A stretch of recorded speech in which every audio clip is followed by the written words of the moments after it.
말씀을 드립니다. 제가 오늘 발표할 내용은 이제 자본시장법상 이제 내부자 거래와 관련된 쟁점이라고 할 수가 있겠는데요.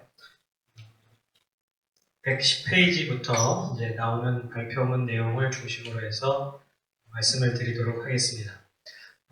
다들 잘 알고 계시다시피 우리 자본시장법상의 내부자 거래 법제가 기본적으로 하는 역할은 뭐냐면 미공개 중요 정보를 이용한 부당한 거래를 금지함으로써 투자자와 시장을 보호하고자 하는 것입니다. 그런데 특정한 투자자의 거래를 무력화시키거나 통제하려는 목적으로 이 내부자 거래 법리가 활용될 여지가 있다는 것을 오늘 조금 소개해 드리려고 하는 것인데요. 아주 전형적인 예를 110페이지에서 보실 수가 있습니다. 예컨대 각 회사의 주요 주주 A가 있는데요. 이 A가 자기가 소유한 주식을 매각을 했습니다. 그런데 해당 거래 직전에 그 각 회사 대표이사로부터 조만간 지분 희석을 초래할 제3자 매정 신주 발행이 있을 것이다 라는 정보를 이미 받았다라는 사실이 밝혀졌다라고 가정을 해보겠습니다. 여기서 주요 주주 A는 자본시장법 174조가 금지하는 내부자 거래를 한 혐의로 규제기관의 조사 대상이 될 수 있겠습니다. 왜냐하면 각 회사의 내부자인 대표이사로부터 주가 하락을 야기할 수 있는 그 신주 발행, 미공개 정보를 들은 A가 1차 정보 수령자로서 해당 정보를 이용을 해서 자기가 소유한 주식을 매각함으로써 손실을 회피한 것처럼 보이는 까닭입니다. 겉으로는 그렇게 보이는데요. 하지만 실제로는 A가 이 신주 발행 정보를 듣기 전부터 이미 소유 주식을 매각하려는 계획을 가지고 있었다면 과연 어떠한가라는 것입니다. A는 사전에 소유 주식 매각 계획이 있었기 때문에 실제로는 해당 정보를 이용하지 않았고 그럴 필요도 없었다라고 항변을 할 수는 있을 것입니다. 그렇지만 A가 이러한 사전 계획이 있었다라는 것의 존재에 대해서 증거 자료를 충분히 확보하고 있었어야만 그 혐의에서 벗어날 수가 있을 것이고요. 단지 내심으로만 거래를 내가 하려고 계획하고 있었다라고 한다면 이를 입증하는 것은 거의 불가능에 가깝다고 하겠습니다. 그래서 이러한 사례가 보여주는 문제의 핵심은 뭐냐면 각 회사의 대표이사의 미공개 정보 제공으로 인해서 주요 주주 A는 곤란한 선택의 상황에 놓이게 됐다라는 것입니다. 법리적으로만 보면 A가 자기의 주식을 매각을 하더라도 정보를 이용해서 거래한 것이 아니죠. 원래 매각하려는 계획이 있었기 때문에. 그래서 미공개 정보를 이용한 것은 아닌데 현실적으로 그렇게 보여질 것이냐라는 문제입니다. 현실적으로 A가 혐의에서 벗어나려면 규제기관의 조사라든지 관련 소송 과정에서 많은 시간과 비용을 들여서 자기의 무고함을 입증해야 할 수도 있을 것이고요. 또 최악의 경우에는 법원이 오심을 내릴 가능성도 존재합니다. 다행히 무죄가 입증되더라도 A는 기소됐다라는 사실만으로도 자기의 레퓨테이션을 망치게 되는 그런 문제가 있을 수 있는 것이죠. 결국 사전에 계획되었다라는 이유만으로 소유 주식의 매각을 강행했을 때 직면하게 될 부담이나 어려움을 고려해보면 주요 주주 A 입장에서는 해당 매각을 포기할 가능성이 커진다고 하겠습니다. 지금 말씀드린 이러한 예에서처럼 특정인의 거래를 통제하기 위해서 미공개 정보를 전달하는 행위를 미공개 정보의 전략적인 제공이라고 부를 수 있을 것 같고요. 비유적으로는 내부자라는 오명을 씌운다. 영어로는 insider taking 이렇게 표현을 하기도 하는데요. 그런 식으로 이름을 붙일 수 있을 것 같습니다.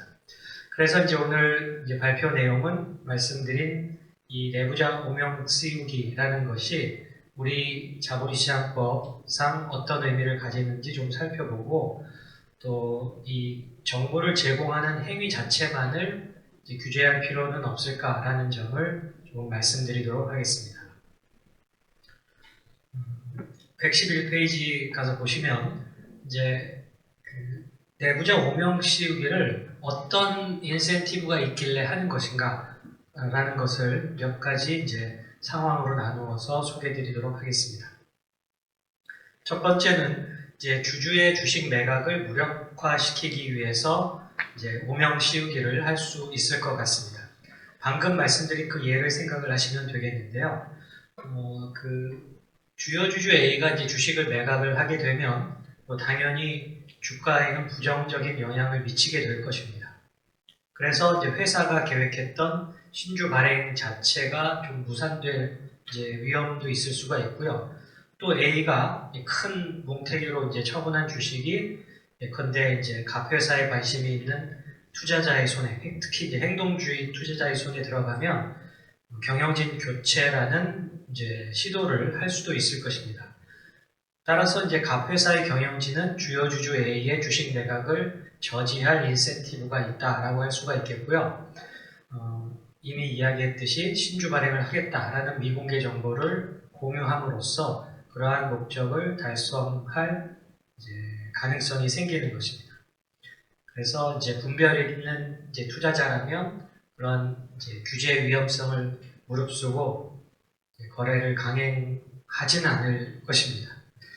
그러한 상황을 하나 생각을 해볼 수가 있고요. 그 다음에 두 번째의 경우는 이제 적대적 기업 인수 상황에서 이제 오명 씌우기를 하는 경우가 되겠습니다. 113페이지에 나온 내용인데요. 이 상황은 이제 경영진이 정보를 제공하는 경우하고 또 경쟁자 사이에서 정보를 제공하는 경우로 좀 나누어서 이야기를 할 수가 있겠습니다. 첫 번째로 이제 적대적 기업 인수에 직면한 대상 회사의 경영진이 기업 인수자에게 예컨대 굿 뉴스를 전달하게 되면 기업 인수자 입장에서는 이제 내부자 거래 혐의에 따른 규제 가능성을 염려를 해서 대상 회사의 주식 취득을 주저할 가능성이 있을 수가 있겠습니다. 그 다음에 이제 두 번째는 이제 대상 기업의 인수를 원하는 희망자가 여러 있는 상황이 되겠습니다. 예를 들어서 이제 대상 기업 타겟에 대한 공개 매수를 예정하고 있는 X가 자신의 공개 매수 계획을 이제 또 대상 기업을 인수하려고 생각하고 있는 Y에게 제공하는 경우를 생각해 볼 수가 있습니다. 이렇게 X가 공개 매수를 할 것이다 라는 미공개 정보를 Y가 받게 되면 자본시장법 174조 제2항에 따라서 공개 매수 예정자로부터 공개 매수의 실시에 관한 미공개 정보를 받은 자가 되는 것이죠. 그래서 이제 그 상태에서 타겟의 주식을 매수하게 되면 이제 내부자 거래 혐의를 받을 수가 있습니다. 역시 이제 처벌 가능성을 우려한다면 이제 타겟의 주식 매입을 자제하는 이제 그러한 상황을 생각을 할 수가 있겠습니다. 네, 그리고 이제 이러한 말씀드린 내용과 관련된 이제 관련 사례가 미국에서 이제 2개 정도 있는 것을 이제 소개해 놓은 것은 자료집을 참고해 주시면 될 것 같고요. 그러면 이제 이러한 전략적인 정보 제공을 하는 행위가 우리 현행 법제상 어떻게 평가될 수 있는가도 정리를 해보도록 하겠습니다. 먼저 116페이지에 나오는 첫 번째로 자본시장법상 규제가 되는가라는 문제를 따져보겠습니다. 이런저런 이야기를 쭉 이제 해 놓았는데요. 그러니까 기본적으로 이제 내부자 거래 규제라는 것이 미공개 정보를 갖고 그걸 이용하면 안 된다, 거래에 이용하면 안 된다라는 차원이 있고, 그 다음에 이제 자기가 가지고 있는 정보를 다른 사람에게 전달해서 정보 제공, 정보 수령의 관계에서 타인에게 그 정보를 이용하게 해서는 안 된다라는 이제 두 구조인데요. 이 내부자 오명 씌우기는 후자의 경우가 되겠습니다. 그 내부자가 미공개 정보를 특정한 이제 전략적인 목적으로 이제 전달을 하는 것이죠. 근데 이러한 행위가 이제 174조나 178조의 2에 적용을 받는가라는 것을 생각을 해볼 수가 있는데요. 일단 이제 그 정보를 제공하는 사람의 입장에서 생각을 해보면 이제 뭐 쭉 이야기를 써놓긴 했는데 일단 정보 이용의 적어도 미필적인 고의는 있다라고 볼 수는 있을 것 같습니다. 근데 문제는 뭐냐면 그러한 정보를 받은 정보 수령자가 법리적으로만 따져보면 해당 정보를 이용하지 않았다는 거죠. 정보를 받은 사람이 이제 규제를 두려워해서 거래를 포기하는 경우도 있을 수가 있고 아니면 그래도 뭐 미리 계획한 것이니까 내가 그냥 거래를 하겠다라고 선택을 할 수도 있습니다. 근데 어느 쪽이건 이제 법적 요건을 갖추지 못한 것이죠. 전자의 경우는 적극적인 거래 행위가 없기 때문에 규제가 되지 않는 것이고요. 후자의 경우는 거래는 있었지만 해당 거래에 자기가 받은 미공개 정보를 이용한 것은 아니기 때문에 법리적으로만 따져보면 최종적으로 자본시장법상 규제되지 않는다. 이렇게 보겠습니다. 물론 이제 정보를 제공한 사람은 말씀드린 것처럼 이제 미필적 고의가 있다고 볼 수는 있겠는데요.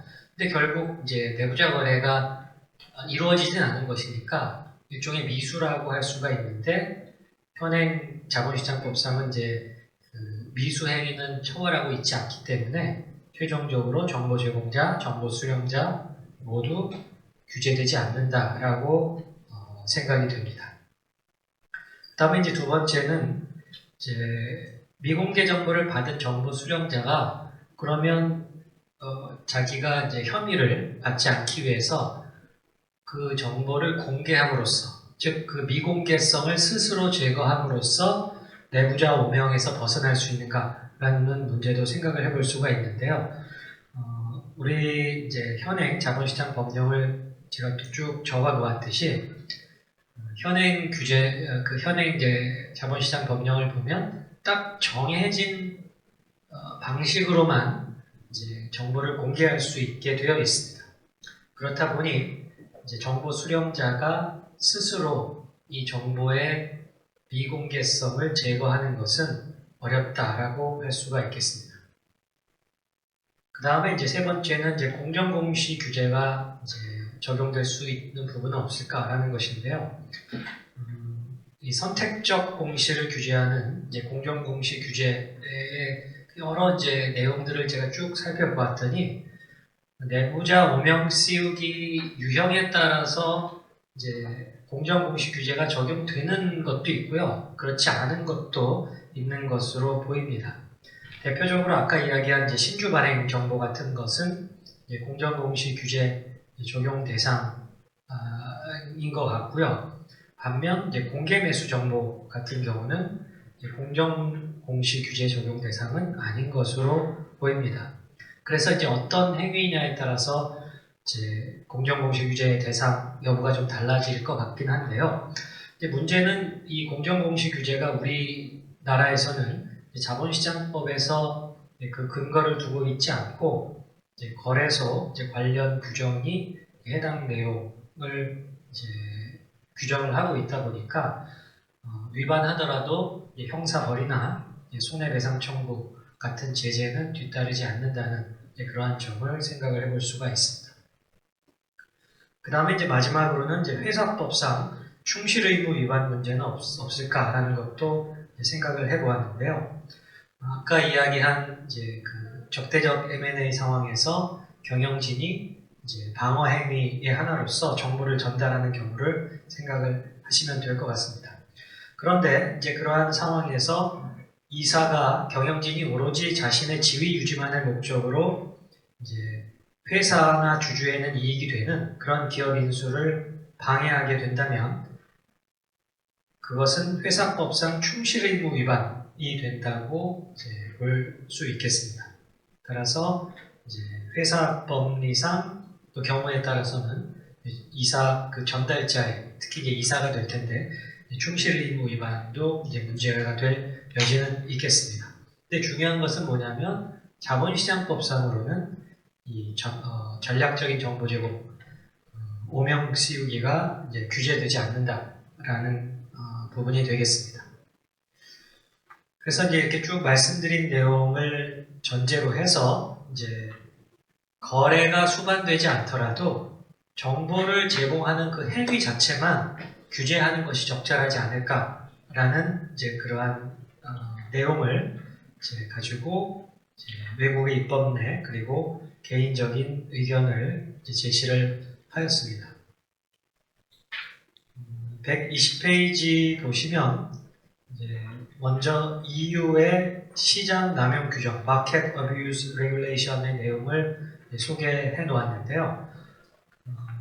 EU 규정에 따르면 이제 전통적으로 이제 이야기되는 내부자 거래뿐만 아니라 불법적으로 정보를 공개하는 행위 자체만으로도 이제 규제가 된다라는 이제 내용을 이제 담고 있습니다. 물론 이제 모든 정보 제공 행위를 금지하는 것은 아니고요. 거기 이제 소개를 해 놓았듯이 121페이지 이제 그 마지막 부분인데요. 정보를 보유한 자가 고용이나 직무 또는 의무의 통상적인 수행 과정에서 공개하는 경우에는 이제 불법적인 것으로 보지 않습니다. 그래서 말 그대로 이제 어떤 정당화 사유가 있는 비난 가능성이 없는 이제 그러한 경우에는 당연히 이제 정보 전달을 할 수 있도록 하는 것이고 그 외의 이제 모든 이제 어떤 정당화 사유가 없는 이제 비난 가능성이 있는 경우는 전부 불법적인 것이다라고 보고 정보 전달 행위 자체를 이제 금지하는 것으로 이제 규정을 하고 있는 것이죠. 그 다음에 이제 122페이지에 소개해 놓은 것은 일본 금융상품거래법상의 내용이 되겠습니다. 일본법에서는 이제 정보 제공 행위 자체를 규제하는 것은 아니고요.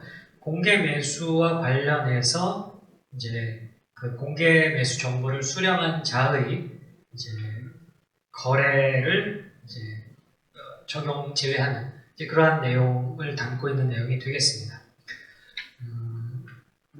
이러한 규정이 도입되게 된 이제 근거에 대해서 123페이지 중간쯤 보면 이제 동그라미 1번, 2번 이렇게 이제 소개를 해 놓았는데요. 예컨대 이제 공개 매수 예정자가 다른 자, 그러니까 그 제안을 받은 피제안자가 되겠는데요. 다른 사람에게 공동 매수를 하자 이렇게 이제 제안을 한 경우가 있을 수가 있겠죠. 자금이 부족하다든지 해서 다른 사람과 함께 타겟을 인수하려고 시도를 하다가 이제 그 협의가 순조롭게 이루어지지 않게 되는 경우가 이제 문제될 수 있는 것이죠. 그러한 이제 제안을 받았던 피제안자는 이제 제안자의 공개 매수 의향이 있다라는 그 정보를 알게 된 상황이거든요. 따라서 이제 공개 매수 정보를 알고 있는 상태에서 이제 자기가 따로 그 타겟의 주식을 매수할 수 없게 되는 이제 그런 문제점을 이제 제시를 했고, 그 다음에 이제 동그라미 2번의 내용이 바로 앞서 소개해드린 이제 오명 씌우기 문제가 되겠습니다. 경쟁자를 배척하기 위해서 그자에게 이제 미공개, 공개 매수 정보를 주는 경우이죠. 그래서 이제 이러한 문제를 해결하기 위해서 이제 두 가지 정도의 이제 내용을 일본법이 두고 있습니다. 그래서 이제 미공개 정보를 받은 자라 하더라도 자기가 이제 공개 매수를 할 때 이제 그 관련 서류에 정보를 받았다는 것을 공시한다면 이제 규제에서 벗어나게 하고, 혹은 이제 정보를 받은 뒤에 일정 기간이 지나면, 그게 6개월로 이제 보고 있는데요. 6개월이 지나면 뭐 우리식으로 생각하면 중요성이 좀 떨어진다고 볼 수도 있는 것 같은데요. 이제 6개월이 지나고 나서는 이제 뭐 거래를 해도 된다. 이런 이제 예외 규정을 2개 만들어 놓은 것입니다. 그래서 이제 정보 제공 행위와 관련한 이제 외국의 대표적인 입법례 2개를 이제 소개를 해 놓았고요. 그래서 이것을 바탕으로 해서 이제 저는 개인적으로 이제 우리도 입법 조치를 통해서 부적절한 정보 제공 행위 자체를 이제 규제하자라고 이제 제안을 하고 있는 것입니다. 왜냐하면 이제 정보를 전달하는 행위 그 자체로도 중요 사실의 공개 전에 유리한 거래가 발생할 가능성을 증가시킨다라는 문제가 있고요. 그리고 이제 정보 전달만으로도 이제 투자자의 신뢰가 손상될 수 있다라는 견해도 있습니다. 그리고 우리 자본시장법 173조의 2를 보시면 이제 물론 파생상품 시장에서 이제 제한적으로 적용되는 규정이긴 하지만 정보 누설 행위 자체를 금지하고 있는 것도 확인을 할 수가 있습니다. 그래서 이제 우리 입법자도 정보 누설 행위 자체만의 위험성을 어느 정도 인식하고 있는 것이 아닌가 이렇게 볼 수가 있고요. 그래서 이제 이러한 차원에서 저는 이제 일본의 방식보다는 이제 EU 방식처럼 좀 포괄적으로 이제 정보 전달 행위 자체를 금지하되 필요한 정보 전달이 있을 수가 있으니까 그런 경우는 좀 예외적으로 허용하자라는 제안을 드렸습니다. 네. 여기서 일단 발표는 마치도록 하겠습니다.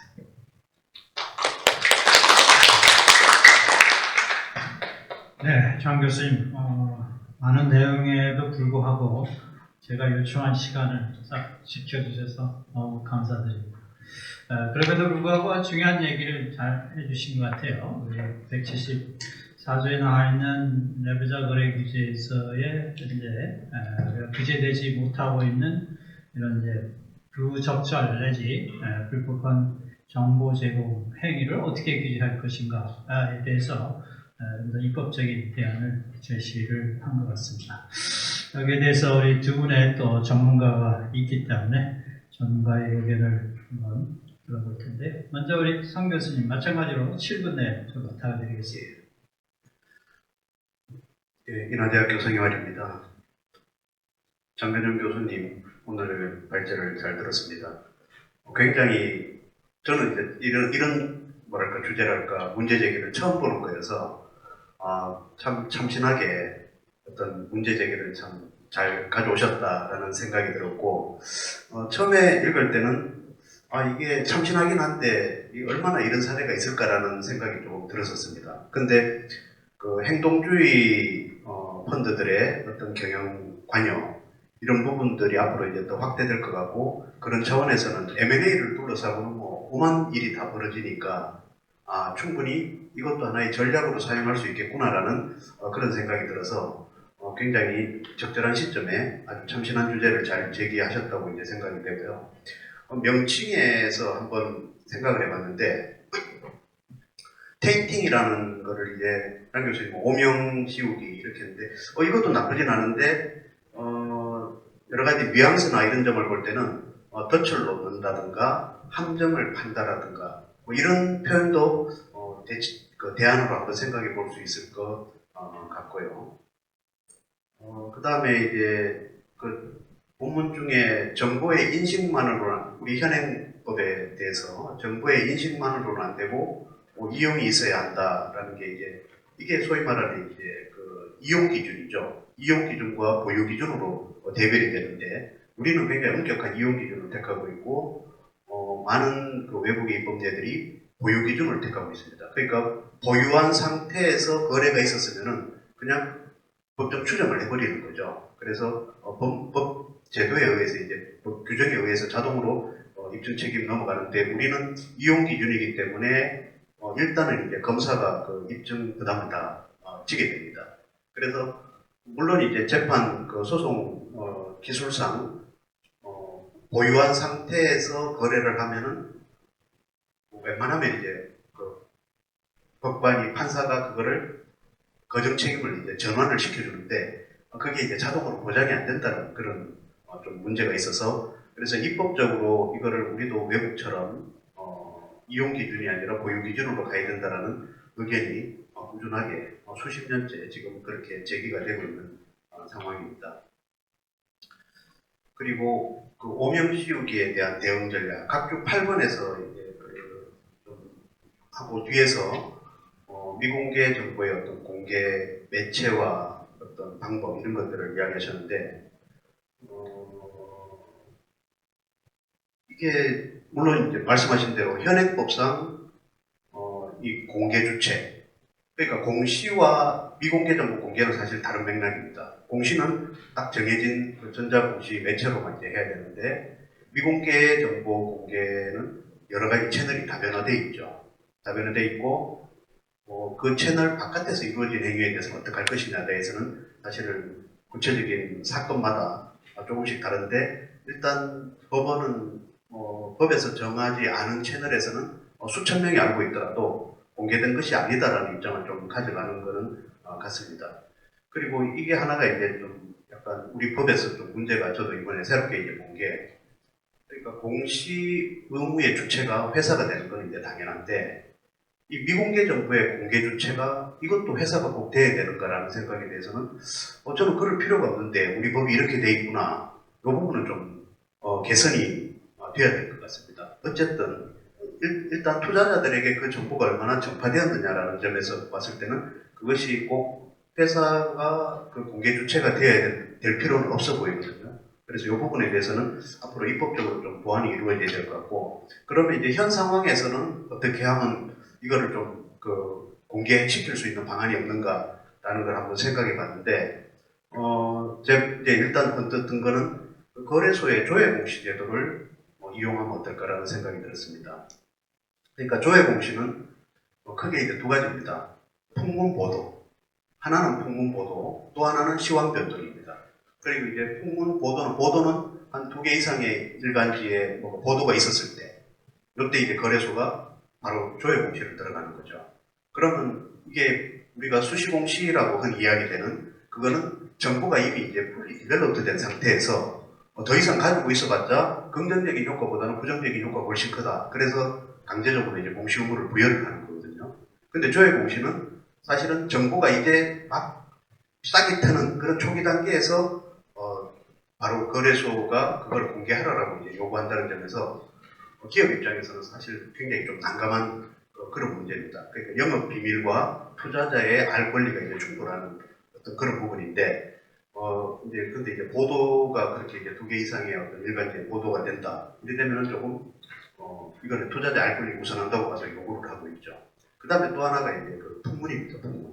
그래서 거래소는 풍문팀을 예전부터 이제 운영을 하고 있습니다. 그래서 제일 중요한 거는 이제 부도정보. 이 부도정보가 굉장히 결정적인 정보인데도 관계기관 간에 서로 원활하게 공유가 잘 안 되고 있어서 거래소가 그 부도정보를 처음에 이제 수집 목적으로 했지만은 이제는 다른 차원, 다른 목적으로도 이제 이 풍문팀을 계속 이렇게 가동을 하고 있습니다. 그래서 중요한 사항이 있을 때 가급적 빨리, 가급적 장이 열기 전에 이거를 거래를 정지시킴으로써 투자자들의 어떤 피해를 미연에 방지하다라는 게 이제 제일 큰 목적인데, 그래서 이거를 이 풍문 보도에 의한 조회 공시를 활용해서 거래소에 제보를 하는 거죠. 풍문팀에다가. 이거는 보도는 이제 보도를 하면 좋긴 좋은데 언론사들이 안 받아줄 수도 있으니까 풍문팀에 제보를 해서 그걸 이제 풍문으로 접수를 해서 그걸 거래소가 이제 회사에다가 조회 공시를 요구해서 회사가 공시하도록 하는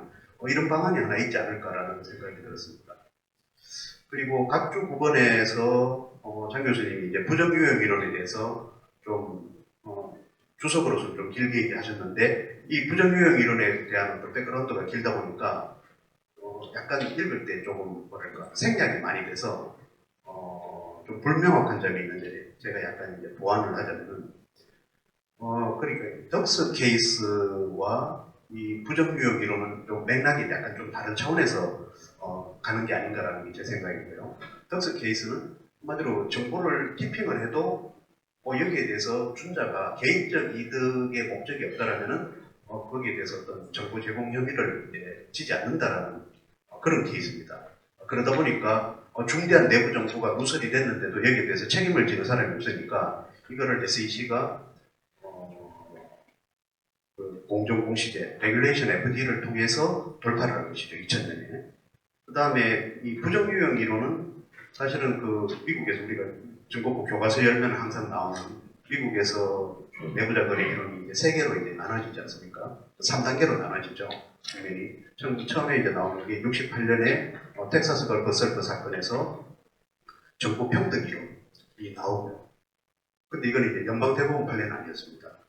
연방 고등법원 판결이었는데, 이게 어떻게 보면은 처음에 나온 케이스가 너무나 광범위한 어떤 내부자 거래 범위를 가지고 있어서 이거를 80년에 치아렐라 사건에서 획기적으로 줄여버린 거죠. 그게 이제 바로 신의모호가 됩니다. 그래서 여기에서는 기본적으로 그 정보가 발생한 회사와 이 거래자 간의 어떤 신인관계가 있느냐. 그 치아렐라 사건에서는 그 회사로부터 인쇄를 의뢰받은 인쇄공이기 때문에 뭐 인쇄 회사에 대해서는 신임 의무가 있을지 몰라도 그 의뢰한 회사 자체에 대해서는 신임 의무가 없다. 그래서 이제 무죄 판결이 났던 케이스고요. 이거를 계속 SEC가 도전을 해서 결국 이제 끌어낸 게 97년에 이제 부정유형 이론이 되겠죠. 그래서 부정유형 이론은 그 정보의 어떤 정보가 발생한 회사가 아니라, 그러니까 상장 기업이 아니라 그 로펌, 그 회사가 그 고객인 로펌의 변호사가 이용했을 때 그 변호사는 그 로펌에 대해서 일정한 신임 의무를 진다라고 해서 80년 치아렐라 사건을 사실상 번복을 한 그런 케이스가 돼서 그 부분에 이제 약간 좀 설명이 좀 생략되어 있어서 제가 좀 보완을 했고요. 그다음 마지막으로 이제 하나만 더 말씀드리면 공개 매수의 경우에 이게 특정 주주의 어떤 매각을 저지하기 위한다면은 이게 개인적 차원이라서 그 개인이 좀 장 교수님 지적하신 것처럼 대응이 좀 쉽지 않을 것 같습니다. 그런데 공개 매수 같은 경우는 이게 기업 경영에서 가장 큰 이벤트가 되기 때문에 다양한 입증 증거가 있을 겁니다.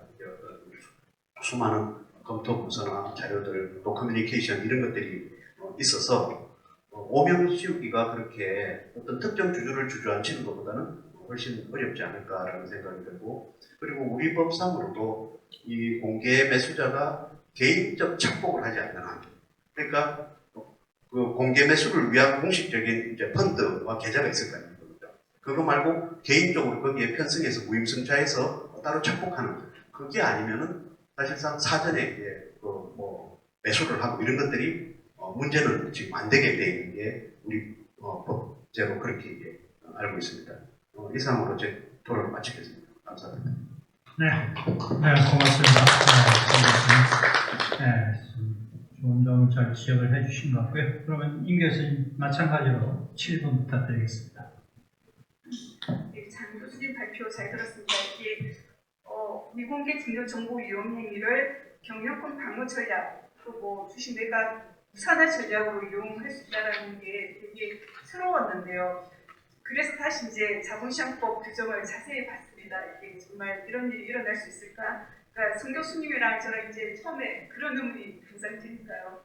그러니까 174조 1항을 보면은, 그러니까 미공개 중요 정보를 특정 증권 등의 매매, 거래에 이용하거나 타인에게 이용하는 행위를 이제 처벌하게 됩니다. 그러니까 직접 거래에 이용하거나 아니면은 타인에게 이용해도 이게 처벌되는 행위거든요.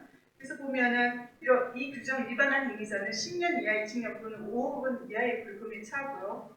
또 법인의 대표자, 법인 또는 개인의 대리인, 사용인, 종업원이 업무에 관하여 이런 공개 중요 정보 이용 행위를 한 경우에는 행위자를 벌하는 데에 법인이나 개인에 대해서도 동일한 벌금을 부과한다라고 해서 상당히 강력한 이제 처벌 규정을 두고 있습니다. 근데 이제 그 장 교수님 발표문의 예시를 든 걸 보면은 각 회사의 경영진이 미공개 정보를 A에게 제공함으로써 A의 눈앞의 위험한 선택지를 놓아두는 것이다. 그래서 분별 있는 투자자라면 주식 매각 의도가 약해지고 그래서 주식을 계속 보유할 가능성이 높다라고 그렇게 말씀하셨는데, 그러면 그래서 이제 정보를 제공해서 A가 매각하지 않으면 아무런 문제될 소지가 없는 거죠. A도 처벌받지 않고 각 회사의 경영진도 뭐 이용이익 그래도 없고 이용이익이 없는 게 되니까. 근데 이제 A가 주식을 매각하면 어떻게 되느냐? 주식을 매각을 하면 A의 경우에 이 174조에 의한 그 미공개 중요 정보 이용 행위가 될 것으로 일단 저는 보이고요. 그러면은 그 경우에는 각 회사의 경영진도 처벌될 가능성이 커 보입니다. 결국 정보를 제공해서 이용하게 함으로써 거래를 한 A뿐만 아니라 정보를 제공한 경영진도 처벌할 가능성이 커 보이는 이런 거를 전략적으로 과연 시도할 것인가?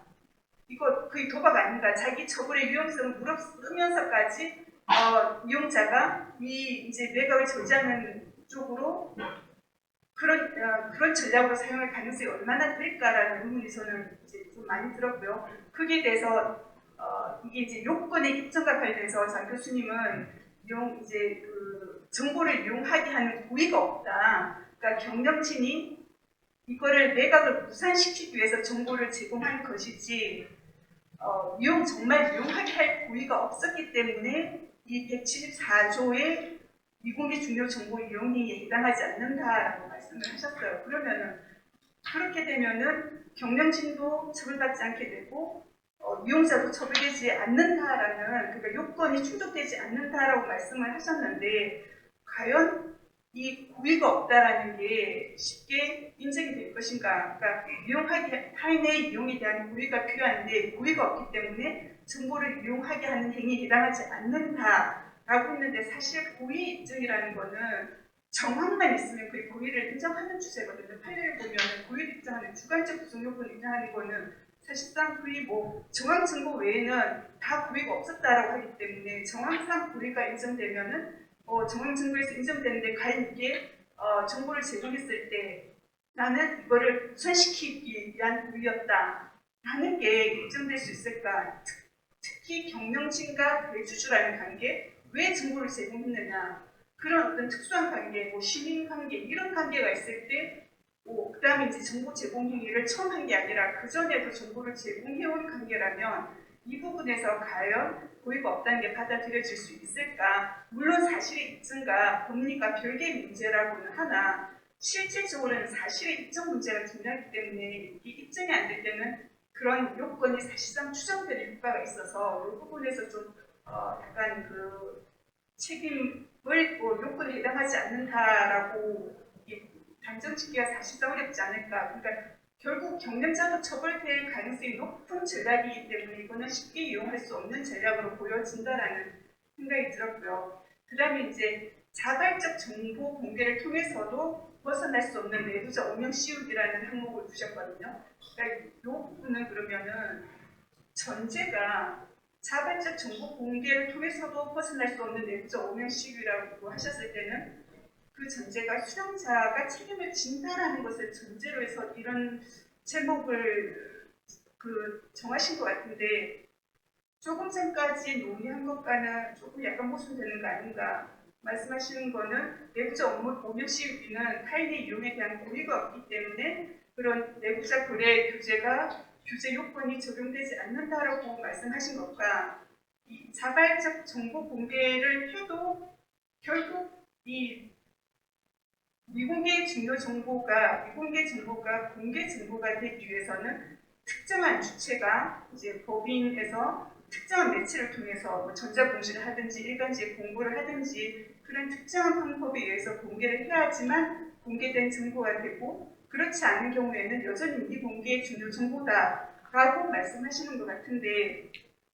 이게 좀 이제 앞에서 논의와 조금 이제 충돌되는 점이 있어 보이고요. 근데 저는 조금 전에 말씀드린 것처럼 이게 사실의 입증이 어렵기 때문에 결국은 정보를 제공한 자뿐만 아니라 수령해서 이용한 자도 처벌될 가능성이 높다라는 그 관점에서 말씀을 드린다면은 이 자발적 정보 공개를 통해서는 벗어날 수 있는 방법. 성 교수님께서는 조금 전에 투매 공시나 공시 방법을 말씀하셨는데 저는 그런 정보의 이용이라는 요건의 관점에서 이 미공개 중요 정보 이용 행위를 처벌하는 것은 거래 당사자 간의 정보의 격차가 존재하기 때문에 이 처벌한다라는 설명을 하니까 그러면 결국 이 처벌받지 않기 위해서는 자기가 정보 제공을 받은 거를 주식을 매각할 상대방에게 나 이런 정보를 받았어라고 아예 공개를 해버리면 그 당사자 간의 정보의 격차가 없어지니까 그런 경우에는 책임을 지지 않는 거 아닌가라는 생각이 들었습니다. 판례도 그런 판례가 있으니까요. 그러니까 정보의 격차가 존재할 필요가 있고 상대 거래의 경우 아직 정보가 미공개 상태라 하더라도 거래 상대방이 이를 알고 있는 경우에는 정보의 격차가 없으므로 정보를 이용하였다고 볼 수 없다라는 대부분 판례가 있으니까 이걸 이용하면 되지 않을까라는 생각이 들었습니다. 네, 결국 이제 마지막에 가서는 발표자의 견해와 같이 이건 사실 정보를 그런 의도를 가지고 거래를 무산시킬 의도를 가지고 제공한 사람이 그 사람이니까 이제 정보의 이용이 없더라도 수용자의 정보의 이용이 없더라도 그런 정보를 제공하는 자체에 대해서 책임을 물을 필요가 있어 보이거든요. 그러니까 현재 규정이 있는 거로는 이제 공정공시 규제 이걸 적용할 여지가 있다라고 말씀하셨는데 그거는 거래소의 공시 규정에 따른 것이니까 사실 규제가 약해서 별 실효성은 없을 것 같고요. 또 하나 이제 말씀하신 게 회사법상 충실 의무 위반에 해당할 여지가 있다라고 하는데 이건 민사 책임이니까 사실 우리가 지금 자본시장법상 책임 이야기를 하니까 이것도 뭐 책임 묻는 방법은 될 수 있지만 자본시장법상 책임을 그럼 어떻게 물을 수 있을 것인가라고 하는 것과 관련해서 장 교수님도 이걸 시장질서 교란 행위의 하나로 지금 포함하자는 말씀이신 건가요? 왜냐하면 지금 자본시장법에서 시장질서 교란 행위의 유형을 딱 두 가지로 지금 원래 시장질서 교란 행위를 자본시장법에서 규정을 할 때는 구체적 요건이 있는 그 앞에 있는 다른 조항들에서 포섭하지 못하는 그런 행위들을 다 시장질서 교란 행위라는 유형으로 포함하려고 하는 의도였지만 현재 자본시장법에서는 정보 이용형 교란 행위랑 그다음에 시세 조정형 교란 행위라고 해서 딱 두 가지 유형을 정해놨기 때문에 이렇게 정보 제공하는 행위를 지금 정보 이용형 교란 행위에서는 포함하지 못하고 있습니다. 그렇다면 이런 정보 제공 자체를 처벌하기 위해서는 무슨 정보 제공형 교란 행위라든지 이런 것들을 하나의 유형으로 포함을 해서 그 정보 제공자도 처벌할 필요가 있지 않을까라는 생각이 들었습니다. 네, 제 부분에 이 정도로 하겠습니다.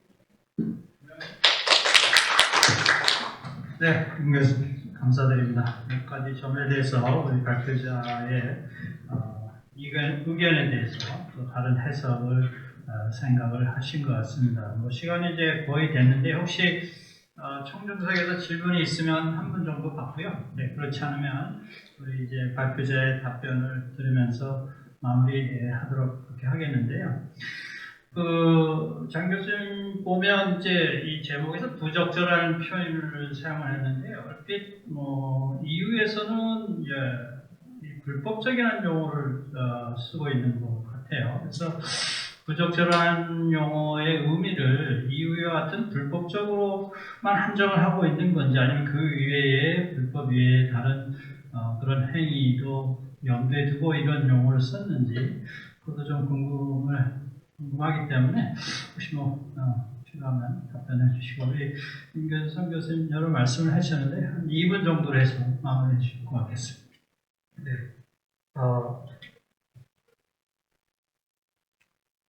아주 유익한 토론 해주셔서 되게 감사를 드리고요. 이제 논문 보완에 이제 도움이 되는 이제 말씀 주신 것 말고 질문하신 것들 몇 가지 말씀을 드리도록 하겠습니다. 스스로 이제 미공개성을 제거할 수 있는가와 관련해서 이제 성유아 교수님이 여러 말씀을 주셨고요. 거래소 이제 조회 공시 제도를 활용하면 어떨까라는 이제 제안을 주셨는데 상당히 이제 좋은 방안인 것 같습니다. 근데 이 문제는 이제 미국에서도 마찬가지인 것 같은데요. 제가 기억하기로는 아직까지는 이제 미국에서도 이게 분명하게 판단이 내려지진 않은 것 같습니다. 연방 대법원 판례는 없는 것 같고요. 그냥 이제 하급식 판례들을 보면 이제 정해진 방식 외에는 이제 공개성을 인정할 수 없다라는 취지로 판결을 내린 것들도 있고요. 반면에 이제 인터넷이 이렇게 이제 발달됐는데 어떤 식으로든 이제 다수가 주지할 수 있는 상황이 되면 공개된 정보라고 할 수 있다라고 판시를 내린 것도 있어서 미국에서도 이제 그 부분은 아직 확실하게 정리는 안 된 것 같습니다. 그리고 이제 공개 매수 상황에서 현행 규정상으로도 이제 개인적인 착복이 아니면 이제 어느 정도 이제 그 주식 취득이 타겟의 주식 취득이 가능하다 이런 말씀을 주셨는데 아마 이제 발판 거래, 발판 매수를 말씀하신 것 같은데 이 자본시장법에서 이야기하는 그 발판 매수는 공개 매수 예정자가 하는 거를 허용하겠다는 거거든요. 그러니까 사실 그 규정상으로는 공개 매수 예정자도 타겟의 주식을 거래하면 안 되거든요. 원칙적으로 규정상으로는. 근데 다만 이제 사전적으로 이제 그 발판 매수를 할 필요가 있기 때문에 이제 그거를 허용하기 위해서 이제 규정이 조금 있습니다. 그래서 이제 그 공개 매수 예정자로부터 정보를 받은 정보 수령자는 발판 매수조차 할 수 없는 것으로 해석을 해야 되는 것이 아닌가 이렇게 이제 저는 개인적으로 생각이 되고요. 그 다음에 이제 임정환 교수님 말씀하신 것 중에 이제 경영진이 이제 규제 위험을 무릅쓰고 이제 이 정보 전달을 할까와 관련한 말씀을 주셨는데요. 각주 6번에 보면 저도 이제 동일한 내용을 이제 적어 놓았고, 그 다음에 이제 고의 인정과 관련해서는 약간 오해가 있으신 거 아닌가 싶습니다. 아까도 말씀드렸듯이 정보 전달자에게 정보를 이용하게 한다라는 적어도 미필적인 고의는 있다고 저도 생각을 하거든요. 그래서 당연히 이제 정보 공개자, 정보 제공자는 법에서 요구하는 정도의 요건은 다 갖춘 것으로 볼 수 있지만, 최종적으로 이제 174조 등이 적용되려면 말씀드렸듯이 정보 수령자가 정보를 이용해서 거래를 해야 되거든요. 근데 이제 정보 수령, 내부자 오명 시우기에서는 그 정보를 받은 자가 거래를 하건 안 하건 말씀드린 것처럼 거래를 하지 않았다라는 이제 요건을, 그러니까 않았다는 부분, 그 정보를 이용하지 않았다라는 부분 때문에 최종적으로는 그 174조 등의 요건을 충족할 수가 없습니다. 그래서 정보 제공자의 고의는 있지만 말씀드린 것처럼 결국 미수가 되기 때문에 현행 조문상으로는 미수 처벌을 하지 않는 것으로 저는 개인적으로 보고 있기 때문에, 물론 이제 다른 견해가 있긴 하지만, 그래서 이제 최종적으로 이제 제공자, 수령자가 다 법리적으로는 이제 처벌되지 않는다, 이렇게 말씀을 드린 것입니다. 그리고 이제 그 자발적인 공개를 통해서 이제 벗어날 수 없다라는 이제 그 부분에 대해서도 언급을 주셨는데요. 중간에 제가 뭐 곳곳에 써놓기도 했지만, 이게 이제 법적인 문제, 이론적인 문제하고 현실적인 이제 규제의 문제를 좀 나누어서 생각할 필요는 있을 것 같습니다. 말씀드렸듯이 모든 것이 명명백백히 다 낱낱이 밝혀지면 사실 처벌되지 않죠. 그러나 이제 그게 어렵기 때문에 이제 처벌 위험성이 있고, 그것을 노리고 이제 오명시비를 하는 것이다 보니까, 그러한 이제 현실적인 규제에서 벗어나기 위해서 정보의 공개성을 스스로 만들어낼 수 없을까? 그 이야기를 드린 것이라고 이야기할 수 있겠습니다. 그리고 이제 공개를 하게 되면 이제 정보 격차가 없어지니까 내부자 거래 아니냐, 이런 말씀도 주셨는데요. 물론 이제 판례에 따르면 이제 그렇긴 하지만, 이제 그런 상황은 이제 개인적인 거래의 경우에 인정이 될 수 있을 것입니다. 상장 주식 같은 경우는 이제 거래 상대방을 알 수가 없기 때문에 이 정보의 평등이 생긴다라는 상황을 생각하기가 좀 어려워서 이제 여전히 내부자 거래 규제의 문제는 있다고 생각이 되고요. 그 다음에 이제 시장 질서 교란 행위를 규정하는 조문도 174조하고 똑같습니다. 정보를 정보를 스스로 이용하거나 이제 정보를 다른 사람에게 이용하게 하는 걸 규제하는 것이거든요. 다만 이제 정보의 범위가 더 넓어진다든지, 이제 여러 차례 정보 전달이 일어나도 이제 규제하기 위한 것이 이제 시장 질서 교란 행위 현행 규정이기 때문에 똑같은 이야기를 이제 할 수가 있겠고요. 그리고 이제 제가 제안드린 정보 제공 행위를 규제하기 위해서 이 해당 시장 질서 교란 행위 조문에 넣어도 될 것 같고요. 아니면 뭐 성격은 완전히 다른 것이기 때문에 별도의 조문을 만들더라도 크게 문제는 없지 않을까, 그렇게 생각을 해봤습니다. 네, 이상입니다. 네네네네. 이게 이제 부적절하다는 게 이제 영국 법에는 improper라는 표현이 있고요. EU에는 이제 unlawful이 있어서, 물론 이제 EU에 그걸 이제 제가 좀 참고를 했지만, 좀 다른 이제 좀 규정을 만들 수도 있기 때문에 좀 다른 의미를 좀 부여할 여지를 제가 좀 만들어 놓은 것입니다. 네, 고맙습니다. 시간이 좀 초과되긴 했는데요.